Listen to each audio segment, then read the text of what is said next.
Okay, this is a short follow-up video on the one where I compared ISO-HEET to denatured alcohol. In that video, ISO-HEET really beat out heat. So it was suggested by one of the viewers that the reason why was because of the height of the pot stands.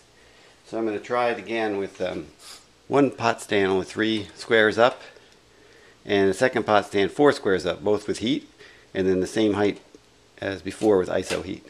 And we'll see what the results are. Okay, we're starting. We've got 5 milliliters of fuel in each one of the tea lights and a half a cup of water in each one of the cans. And we're going to see if the height makes a difference.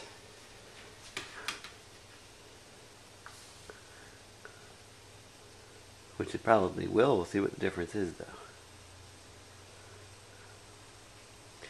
As before, the heat, which is just it's been about 1 minute and 17 seconds. So far none of the pots are boiling, but they all look about the same. ISO-HEET's doing slightly better.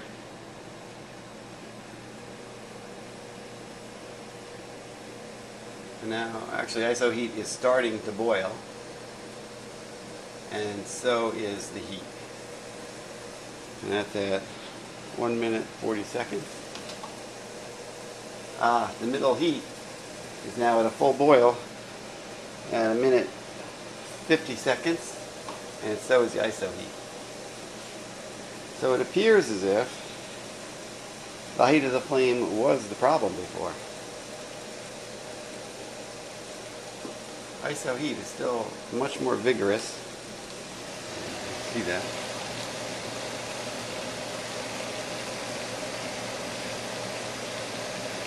But all 3 are now boiling at about the same time.